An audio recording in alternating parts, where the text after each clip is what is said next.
Just like the Leafs and Oilers seasons, all we are is dust in the wind. This is Sportcentre. Hey, I'm Marissa Verdon with the Leaf season officially coming to an end Friday night. It was end of season media availabilities today. Now Auston Matthews is entering the final year of his contract. So will we see an extension this summer?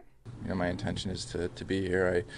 I think I've reciprocated that before, how much I enjoy playing here and what it means to me and the organization, my teammates, and how much I just enjoy being here. So, how important to get that done before next season?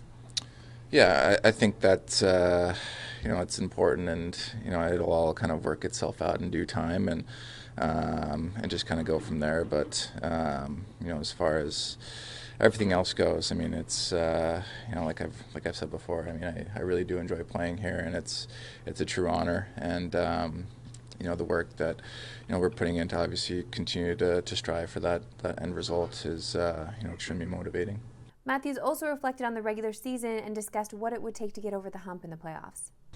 I think it's just you go through those experiences, and I think like any team that's won before, you go through a lot of stuff that maybe you wish you wouldn't have or would prefer not to. But I think it's just kind of the evolution of growing into a team that competes for championships year after year, and it puts themselves in positions to contend, and that's obviously what we're trying to do here and trying to build here. And it's no secret that we've fallen short plenty of times, and I think it's just the motivation factor of picking yourself up after you fall down and just continuing to put the work in, and with this group and continue to pull for that goal. I think every time you fall short, it feels like a missed opportunity. So I'm not sure.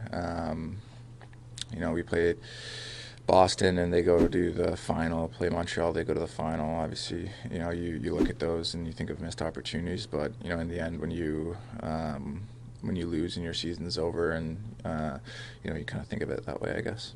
As for Mitch Marner, I said earlier in the playoffs that I was disappointed he admitted to not watching our show. Well, every morning I woke up and put TSN on. It was just my morning routine every morning from ages 5 to 20. Oh, yeah, that's what I thought. Now it's a little different. Surely there isn't more to that clip, is there?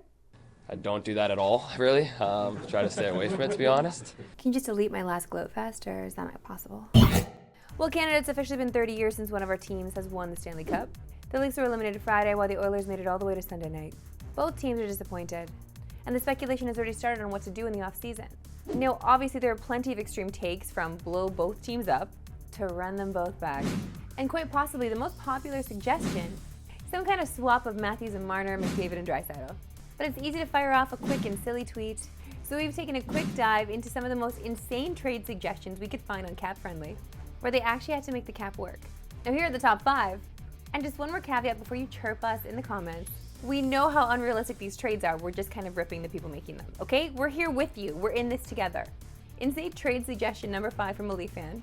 Toronto sends Matthews and Marner for the 2nd and 3rd overall picks, and Boone Jenner. And they wanted the Leafs to select Adam Fantilli and Leo Carlsson with those picks. Okay, so you have an idea where this is going? Here's number 4 from an Oilers fan.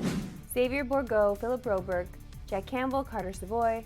Their next 2 firsts and seconds for Connor Hellebuck, Mark Scheifele, and Logan Stanley. We asked our resident Jets fan Jesse Pollock on this one, and he said, hell no, sorry Oilers fans. Number 3 from a Leafs fan, Mitch Marner for Burakovsky, Shane Wright, and Seattle's first-round pick this season. Are we sure about this? Are we sure about that, guys? Number 2 from an Oilers fan, Connor McDavid for Auston Matthews and Matthew Nyes. Now this is when things are kind of getting really off the rails here. And then of course, number 1 is the most insane from a Leafs fan who just wants to rebuild entirely. He wants to trade Matthews to Arizona for 3 firsts. We got Marner going to Columbus for 2 firsts. Nylander to Washington for a 1st, 2nd, and 3rd.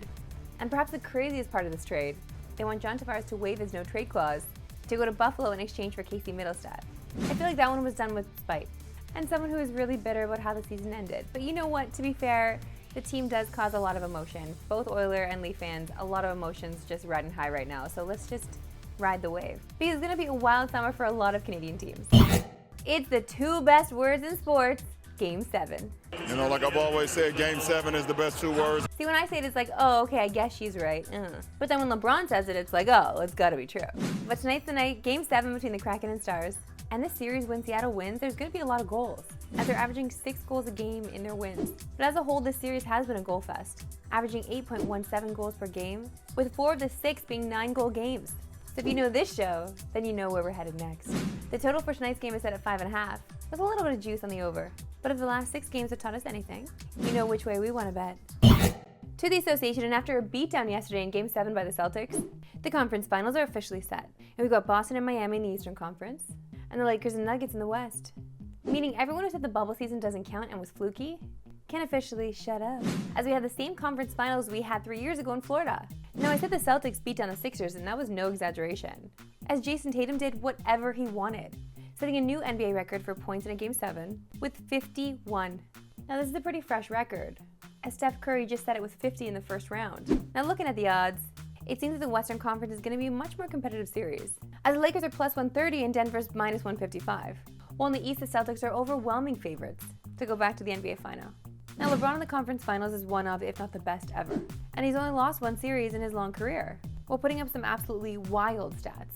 And the 1 series he did lose gave us one of his best playoff highlights. Rashard Lewis playing off the ball. Lewis gets it to LeBron for 3 for the win. Yes! LeBron James at the buzzer as the Cavaliers have pulled it out to tie the series, and what a miraculous shot by James! Game 1 of the Western Conference Finals gets going tomorrow on TSN at 8:30 Eastern, 5:30 Pacific.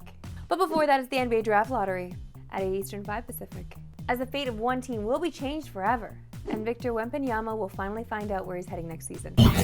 We talked about it all last week, as it was a historic first for the WNBA to come to Canada for the first time, and trying to show that we are more than ready to have a WNBA team here.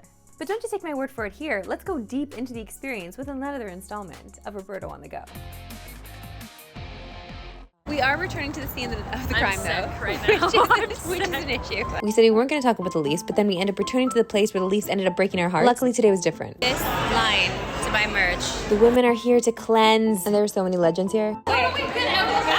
Air number is if I meet you in the bathroom, I'm going to record you in the bathroom. Saw so many TSN girlies. Then at halftime, Hennessy invited us to this private suite, this presidential suite. And I used to serve in these luxury boxes, so it was kind of nice to go as a guest. And do as guests do, like make your own poutine. It's wild how easy it is to become the thing that you made fun of. On the seats, kind of feel guilty about that. But not guilty enough to not enjoy it, you know what I mean? History was being made today after all. We're here. Not only did we witness history, but we got our tires pumped after the game. Julie and I just got asked if we were players, so all 5-2 of me, baby. And if they're holding tryouts in Toronto, we would never make it, but the fact that somebody thought that we looked like players made my whole life. End of the day with good food and a fest about the Leafs. That's all today with Sarah Pickett tomorrow 3 Eastern. No Pacific! Have a good one.